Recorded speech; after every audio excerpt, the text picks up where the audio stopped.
चलिए दोस्तों, फिर से हाजिर हैं हम। ठीक है,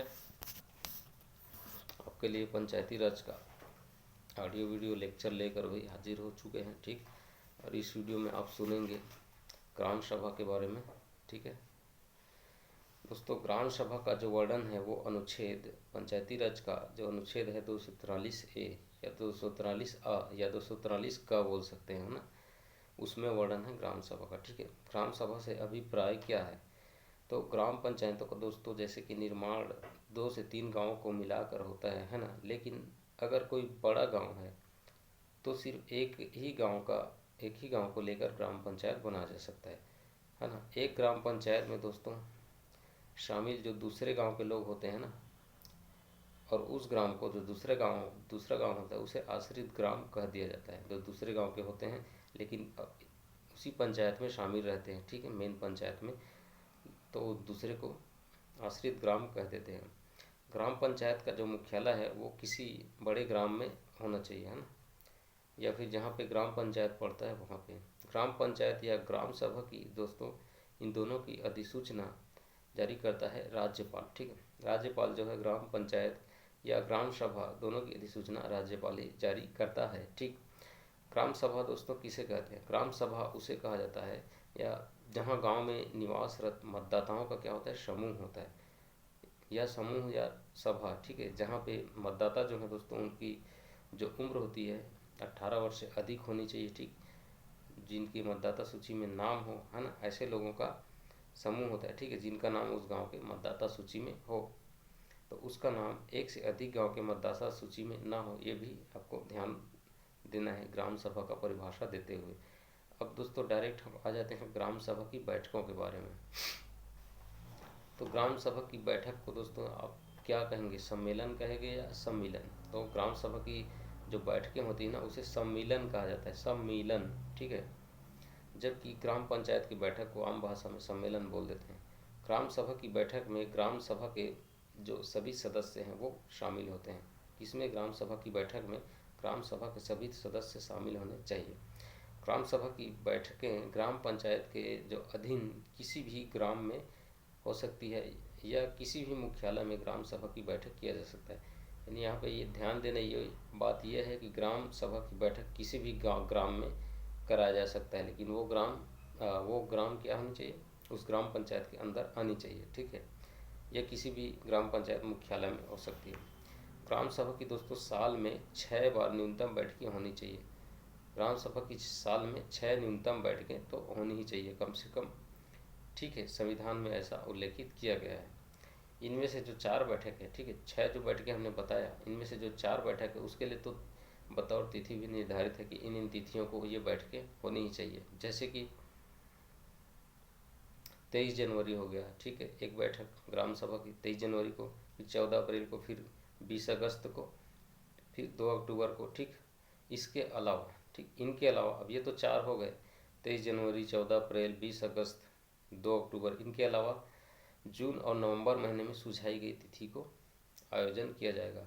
यानी जून और नवंबर महीने में जिस तारीख को इन्हें लगता है सदस्यों को या पदाधिकारियों को ग्राम सभा की तिथि जून में और नवंबर में इस तारीख को बुलाना चाहिए, उस तारीख को बुला सकते हैं। तो इस प्रकार 6 बैठक हो जाते हैं। ठीक है, उपरोक्त 6 बैठकों के सम्मेलन के अलावा अगर और कोई सम्मेलन करना है, आवश्यक हो, तो ग्राम सभा की, है ना, ग्राम सभा की अगर और कोई सम्मेलन करना हो इन 6 सम्मेलनों के अलावा, ठीक है, तो इसके लिए विशेष बैठक, तो इसके लिए क्या होगा, विशेष बैठक को, इसे क्या कहा जाता है, विशेष सम्मेलन नाम दिया जाता है। इनके अलावा अगर और बैठकें होनी हैं तो उस बैठक को विशेष सम्मेलन के नाम से जाना जाता है। जैसे कि विशेष बैठक, यदि ग्राम सभा के सदस्य चाहें दोस्तों इस विशेष बैठक को, तो कम से कम ग्राम सभा के एक तिहाई लोग दोस्तों लिखित में मांग करेंगे तो 30 दिन के भीतर जो है वो 30 दिन के भीतर ग्राम सभा की बैठक आयोजित कराया जाएगा। 30 दिन के भीतर अगर 1/3 सदस्य मांग करते हैं डायरेक्ट लिखित में, तो ग्राम सभा की विशेष सम्मेलन बुलाया जा सकता है, जो 6 सम्मेलन है उनको छोड़ के। ठीक है, ठीक है दोस्तों, अब ग्राम सभा की जो ये सम्मेलन है इसको दोस्तों कौन बुला सकता है? या तो जनपद पंचायत का जो अध्यक्ष होता है, जनपद पंचायत अध्यक्ष, या फिर जिला पंचायत अध्यक्ष है वो भी बुला सकता है, या अपना कलेक्टर जो साहब हैं, कलेक्टर साहब, इनके आदेश पर बैठक को आयोजित किया जा सकता है। ठीक है, और ये बैठकें जो है दोस्तों वो भी 30 दिन के अंदर ही बुलाई जाएगी, ठीक है। कितने दिन के अंदर? 30 दिन के अंदर। 30 दिन के अंदर ही 1/3% लोग यानी 1/3 लोग आवेदन करेंगे लिखित में, तो विशेष सम्मेलन बुलाया जाएगा। इसके अलावा जनपद पंचायत, जिला पंचायत अध्यक्ष या कलेक्टर के आदेश पर बैठक आयोजित किया जा सकता है, और वो भी 30 दिनों के अंदर, ठीक है दोस्तों। ग्राम सभा की जो सम्मेलन की तिथि है और उसका स्थान का निर्धारण है वो किस प्रकार होता है, ये भी हम आपको बताते हैं, ठीक है दोस्तों। इस सम्मेलन ग्राम सभा का जो सम्मेलन होता है ना, सीधे हम उसकी तिथि वगैरह में आते हैं, किस प्रकार क्या कैसा। तो सबसे पहले इसका अधिकार है सरपंच को कि भाई इसकी तिथि वगैरह स्थान का निर्धारण ग्राम सभा का करना है, तो वो सरपंच करेगा, ठीक है।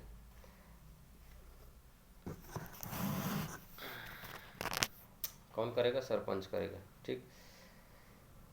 लेकिन दोस्तों अगर सरपंच अनुपस्थित है तो ग्राम सभा की तिथि वगैरह का निर्धारण कौन करेगा, ठीक है। तो अगर सरपंच जो अनुपस्थित है तो वहाँ पे उप सरपंच, ठीक, उप सरपंच जो है वो ग्राम सभा की तिथि स्थान का निर्धारण में अपनी भूमिका निभाएगा, अपना जो कर्तव्य है वो पूरा करेगा। लेकिन अगर सरपंच और उप सरपंच दोनों अनुपस्थित हैं तो फिर कौन? तो ऐसे में दोस्तों यहाँ पे एक दायित्व आता है पंचायत सचिव का, ठीक। पंचायत सचिव अपना यहाँ पे तिथि स्थान वगैरह का निर्धारण करेगा। सरपंच और उप सरपंच अनुपस्थित है तो किसकी? ग्राम सभा की, ठीक है। ध्यान रहे दोस्तों, सचिव क्या है? एक प्रशासनिक अधिकारी होता है, कर्मचारी होता है ना। ये जो होता है एक नौकरशाह होता है, ठीक है। शासन की ओर से शासन की ओर से ये नियुक्त होता है, ठीक, या कहें कलेक्टर के द्वारा ये नियुक्त होता है, ठीक है दोस्तों। सम्मेलन से पहले ग्राम सभा सदस्यों को इसकी पूर्व सूचना भी दी जाती है ना। तो ग्राम सभा सदस्य जो होते हैं सम्मेलन बुलाने से पहले इनको पूर्व में सूचना भी दिया जाता है कि भाई किस तिथि को सम्मेलन ग्राम सभा की बैठक होगी, सम्मेलन होगा। इसकी सूचना दोस्तों 7 दिन पूर्व दिया जाता है। कितने दिन? 7 दिन। तो ग्राम सभा से 7 दिन पूर्व इसकी सूचना दिया जाता है, ठीक। अब सूचना किस प्रकार दिया जाता है दोस्तों है ना। तो इसकी सूचना आप मुनादी करा के भी दे सकते हैं, या ग्राम पंचायत वगैरह की जो दीवार वगैरह है वहाँ कार्यालय में चस्पा करके चिपका के भी दिया जा सकता है, ठीक है ना। अब देखते हैं ग्राम सभा सम्मेलन की अध्यक्षता कौन करता है, ठीक। अब ग्राम सभा का जो सम्मेलन होगा उसका अध्यक्षता कौन करता है, किस प्रकार करता है। तो दोस्तों जो सामान्य क्षेत्र है, सामान्य क्षेत्रों में सरपंच ही अध्यक्षता करेगा, ठीक है। सरपंच की अनुपस्थिति में उप सरपंच अध्यक्षता करेगा, ठीक है। लेकिन अगर उप सरपंच भी ना हो तो ग्राम सभा सदस्यों में से, ठीक है, ग्राम सभा सदस्यों में से चुना गया कोई व्यक्ति ग्राम सभा की अध्यक्षता करेगा, ठीक। यहाँ पे कोई सरपंच और उप सरपंच अगर अनुपस्थित है तो ग्राम सभा की जो अध्यक्षता है वो ग्राम सभा के सदस्यों में से चुना गया कोई व्यक्ति के द्वारा इसकी अध्यक्षता की जाएगी, ठीक है। यहाँ पे आप ये न टालना कि सचिव अध्यक्षता करेगा या पंच अध्यक्षता कर लेगा, ठीक है। यहाँ पे पंच और सचिव को नहीं लाना है, ठीक। सचिव तो सिर्फ तिथि वगैरह निर्धारण समय है उसमें उसने अध्यक्षता कर लेगा अगर सरपंच और उप सरपंच अनुपस्थित था तो। लेकिन जो ग्राम सभा की अध्यक्षता होती है इसमें सचिव और पंच, ठीक है, ये ऐसा नहीं करेंगे, ठीक है। यहाँ पे दोनों अगर उपस्थित हैं तो ग्राम सभा के सदस्यों में से चुना गया कोई व्यक्ति ग्राम सभा की अध्यक्षता करता है, ठीक। जबकि अनुसूचित क्षेत्रों में क्या होता है, जनजाति क्षेत्रों में क्या होता है, कभी भी पंचायत के पदाधिकारियों के द्वारा ग्राम सभा के सम्मेलन की अध्यक्षता नहीं की जाती है। डायरेक्ट जो पदाधिकारी हैं वो सम्मेलन की अध्यक्षता नहीं करते, बल्कि वहीं के ही अनुसूचित क्षेत्रों के ग्राम सभा में से चुना गया कोई व्यक्ति, ठीक है, उसी अनुसूचित क्षेत्रों के ग्राम सभा के सदस्यों ग्राम सभा में से चुना गया कोई व्यक्ति ही अध्यक्षता करता है। कोई अनुसूचित जाति का ही व्यक्ति हो वो अध्यक्षता करता है, ठीक है, ठीक है। ग्राम सभा के ग्राम सभा में से चुना गया कोई व्यक्ति क्या करता है, वो अध्यक्षता करता है ना, और वो क्या हो, अनुसूचित जाति का ही हो, ठीक है। अब ग्राम सभा के बारे में दोस्तों कोरम पूर्ति देखते हैं, ठीक है, अर्थात कर पूर्ति, ठीक। इसके लिए दोस्तों 2 प्रकार के न्यूनतम संख्या निर्धारित किया जाता है। कितने प्रकार का? 2 प्रकार का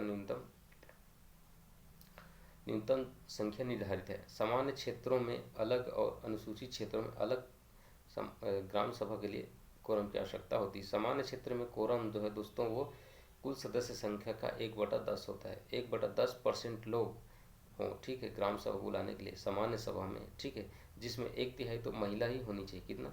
1/3 महिला सदस्य हों, तभी सम्मेलन की जो कार्यवाही है वो चालू होगी, वरना स्थगित हो जाएगी, ठीक है।